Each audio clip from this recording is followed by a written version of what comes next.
Well, hey folks, real honestly with Joe Redlands, 10 wrestlers that Impact Wrestling used better than WWE did. You could argue that any wrestling company could use wrestlers better than another company could. Ring of Honor could use some wrestlers better than Impact. New Japan could use some better than PWG did. PWG could use some better than WWE did. I mean, it really just depends on the wrestler, on the promotion, right time, right place, and all that. But these are picks that I feel Impact used better by and large than WWE did.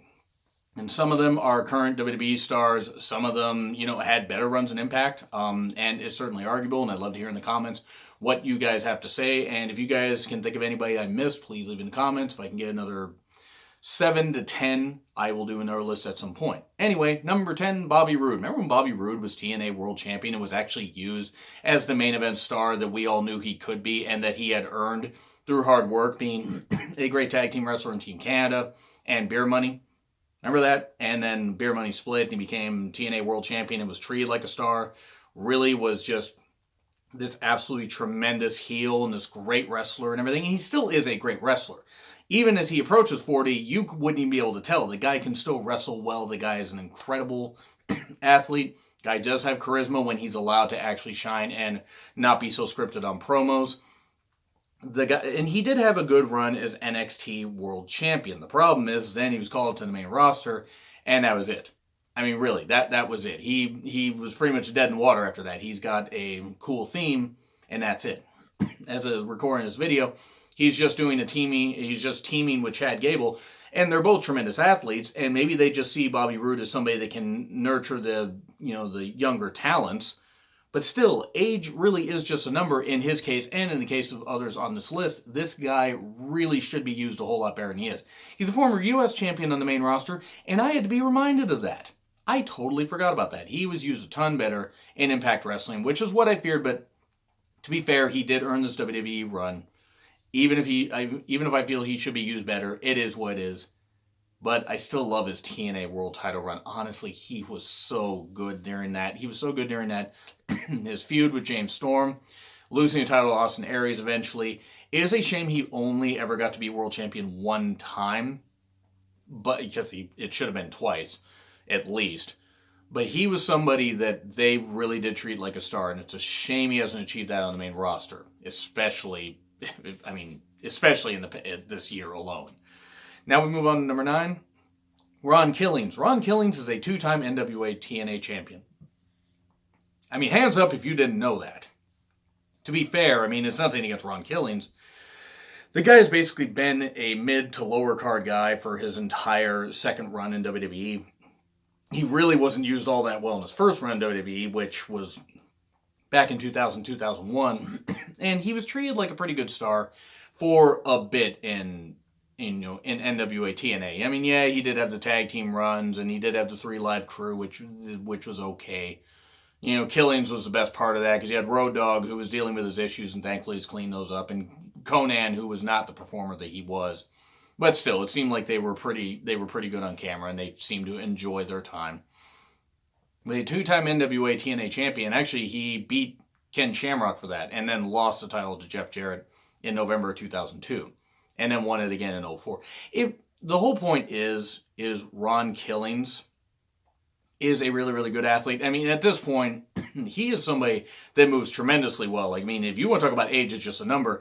That guy is in his mid-40s, almost his later 40s. And that guy moves incredibly well. And it is fantastic to see him still, performing at a high level, even with the comedy bullshit that he's given. He does do it pretty well. But still, Impact did use him a whole lot better. Yes, WWE does feature him on TV. He had that little brief main event run in 2011 where he was a heel, and I thought he was a great heel. But after that, they pretty much just use him as a joke since then. But he plays the joke well, and credit to him for still wrestling. And then we move on to number 8, Raven. They made Raven an NWA TNA champion. NWA champion, but still, it was the NWA TNA era. He was a world champion. He was nothing in WWE. His most famous thing was getting thrown through a window at WrestleMania X7. That's it. Maybe his actually most famous part of his WWE run was his first run when he was Johnny Polo. And there's nothing against Johnny Polo. It's just that was before he became Raven. At least Impact, TNA Impact treated him like an actual goddamn star. Because he sure as fuck wasn't a star in WWE. Now, yeah, the fans by and large really didn't get the character. I mean, he got some pops because he was a name. I mean, in ECW, WCW, and then ECW again. But yeah, at least Impact used him as somebody that was a main eventer. I mean, fuck, they had him started feuding with Jeff Jarrett right when he came in, right after his contract was up in 2000, in early 2003. And that led to a pretty good match in April of 2003, and he finally achieved, his title run in 2005 at Slammiversary. Then lost it on a house show right before they went to Spike TV in 2005. But at least he was treated mostly like a main eventer at that point. I mean, yeah, he then started to get up in age and had his personal demons and creative really didn't have much for him. But Raven, especially for his psychology, one of the best ring psychologists of all time, honestly. He is somebody that was this great, great talent that WWE should have used a whole lot better. And they didn't. But Impact used him well, so kudos to them. Now, number 7, Eric Young. Pretty much the same thing as Bobby Roode. Eric Young's a former TNA World Champion, Impact World Champion. He is somebody that really should be used a ton better. They used Sandy just fine in NXT, at least for a while, and then they kind of petered out on him. He may be somebody that they just see as somebody to help nurture the young talents. Not that he's old. He's not. He could be 50 and still moving that well, and it wouldn't really matter. And I'm going to get to the age number here in a little bit, where I'm actually going to use it as a positive, just so you know. I'm not. People have said, asking me if I'm ageist or if I have, a view on age. Not at all. It's just, it tends to be how wrestling, and especially WWE, tends to view age. If you weren't somebody that, was in that company, like Shawn Michaels, Taker, Triple H, Kane, somebody like that, or Goldberg with the right circumstances, if you aren't somebody that's on good terms with them, they really have no use for you once you get past the age of 40, by and large. Now, there are exceptions that they tend to kick people out the door, especially the women, which is unfortunate because there are some women that don't even hit their prime until they're in their mid-30s, because experience yields, some great work and stuff like that. And that's kind of one thing I hate about how they treat some of the women. Even though they're doing some good things with some of the women that they have, I wish they treated them with a lot more respect. But back to Eric Young. Like I said, former Impact champion after being treated like a joke for a good long while. And unfortunately, his title run didn't really stick. And that is a damn shame. He is somebody that really did work well there. And was a great, great example of somebody that you could push and you could use in a comedy or serious role, and he did that well. The Sandy role worked pretty well. It has worked pretty well, but on the main roster, they've been absolute shit. They have barely used him at all. And when they've been using him, they've been jobbing him like crazy. Now, that's as of the recording of this video. Who knows? They could be tag team champions by a month from now. Who knows? But Eric Young is somebody they probably should be using a little bit better, but he seems happy in his role. I'm just saying, for somebody with worlds of talent like him, I felt he deserved better, and Impact certainly used him a whole lot better. Even with a lot of the comedy bullshit they gave him, he kept taking that, and earned his run as Impact champion, even if it wasn't the best run, which isn't his fault. It was just hard to take totally seriously because of creative.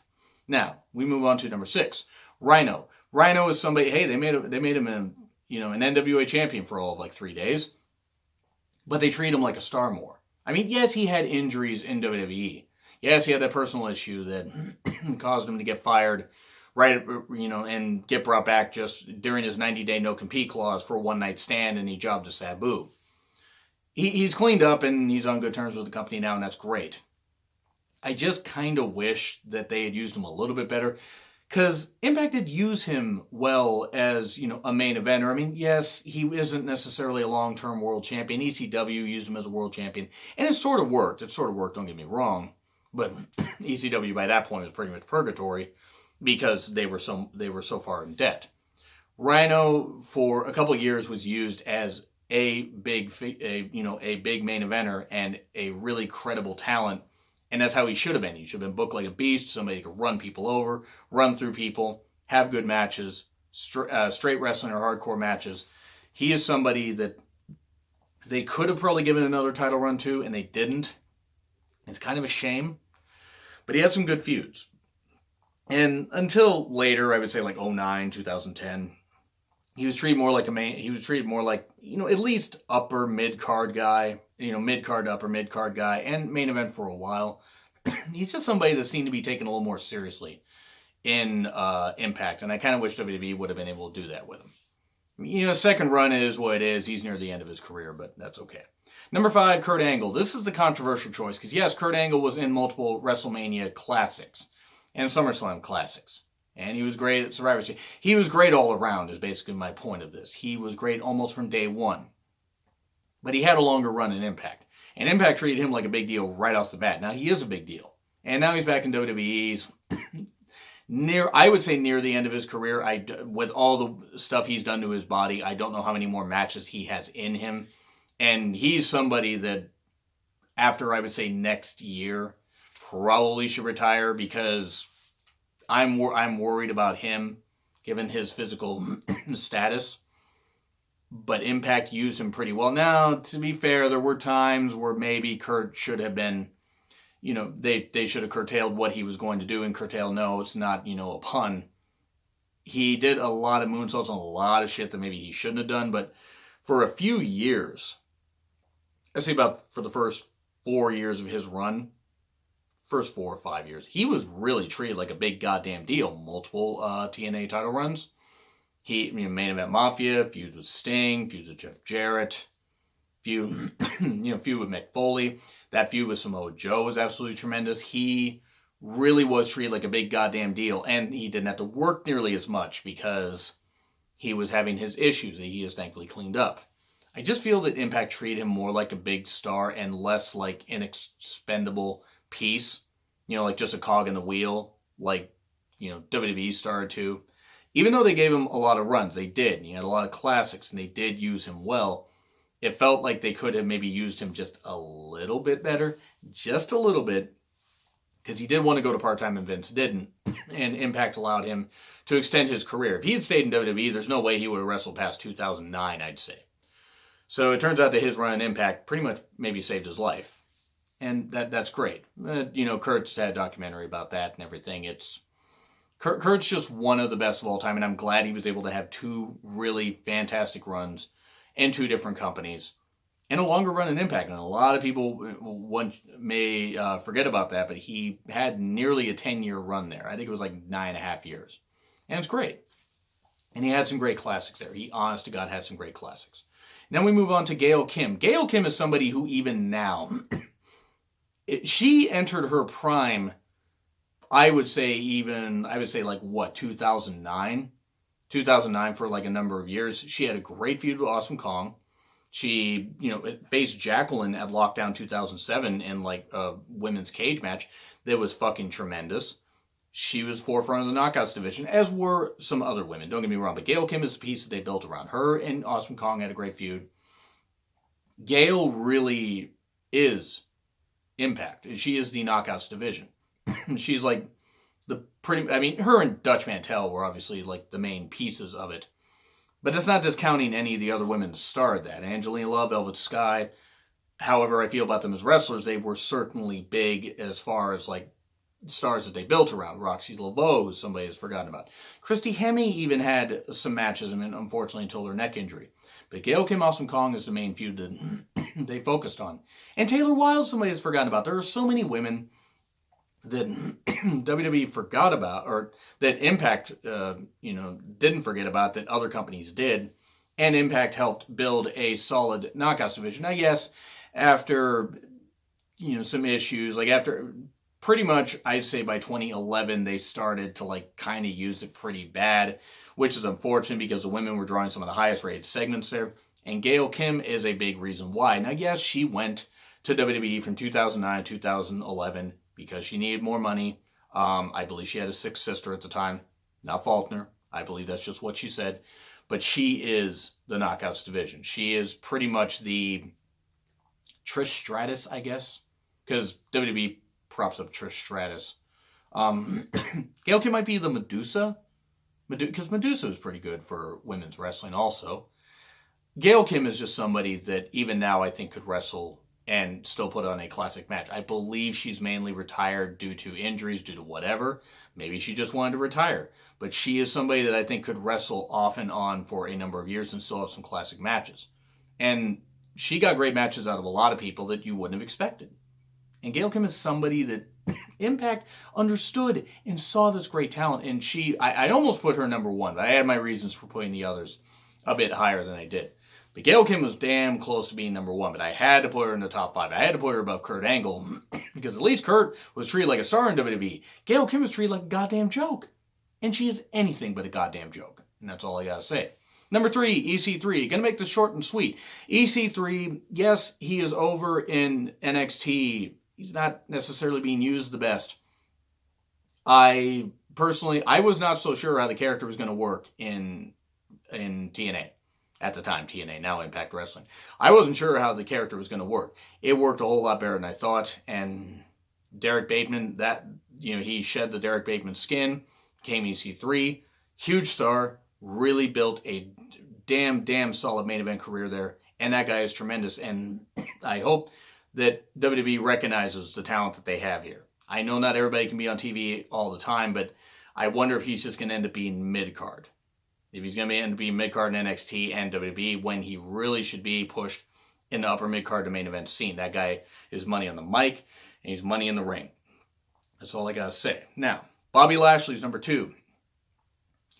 Look at what WWE did with Bobby Lashley. They pushed him way too soon. The whole Battle of the Billionaires thing, him being ECW champion, didn't work. He ended up leaving in 2007, 2008 due to, Michael Hayes being a goddamn racist is basically what the deal was. Even though Lashley isn't supposed to talk about it and wasn't able to due to a hush clause. And I think they paid him a bunch of money or whatever, if rumors are to be believed.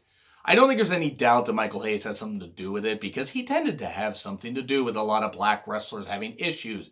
Because Hayes, for some reason, despite working with Junkyard Dog and despite, you would think, maybe having a goddamn brain on his shoulders and realizing that he shouldn't be racist, was pretty fucking racist. But anyway, Lashley had a couple runs in Impact. He had his 2009, 2010 run. It was He worked in MMA. He came back in, I believe, 2014.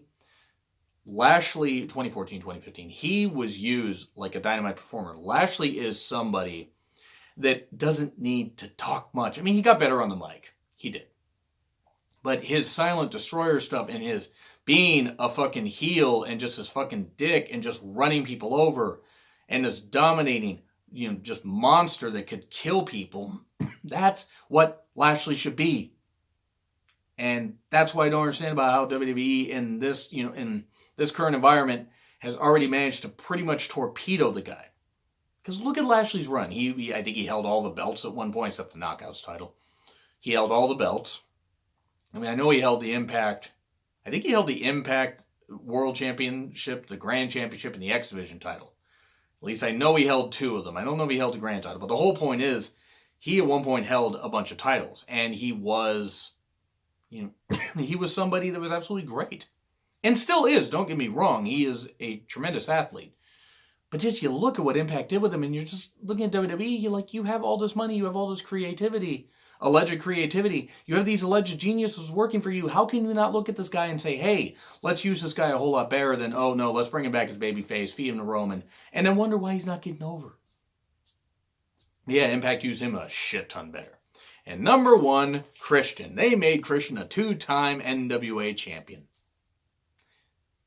And it took, Vince, a little bit to make him an ECW champion, which I'm sorry, that really didn't mean anything. WWE ECW title did not mean anything. And then they made him world champion for a little bit, and then he won it back from Orton, only to lose it back to him at SummerSlam. He is somebody that got over, took a chance on himself, got over in Impact, was a tremendous wrestler, great charisma, hugely over. I wish he had been able to stay in Impact. I understand why he didn't. I guess it's creative differences. And yeah, he probably earned more money when he came back to WWE, but his time in Impact was really, really good. I mean, maybe the last few months less so, but he was treated like a goddamn star, like the star he should have been, like the star he knew he could be. He took a chance on himself, and there we go. He is suddenly a big star from right off the bat, and they gave him the rocket almost immediately. He was champion within a few months of his debut, and it felt organic because the crowd wanted it. And he had some great feuds. He turned heel after losing the title. Feuded with Rhyno. That feud with Rhyno was fucking tremendous. His, teaming up and then feuding with Abyss and feuding with AJ Styles and, teaming up with AJ Styles and Tom Cole and this kind of stuff, the Christian Coalition, that kind of stuff, it was really, really good. So anyway, Christian is somebody that you really could use as a great main eventer, and they kind of just marginalized the guy. Anyway, that's what I gotta say. Any other talents you can think of, let me know in the comments. Like, share, subscribe, Twitter handle in the description. It's been Real Honesty with John Ritland, and I will see you soon.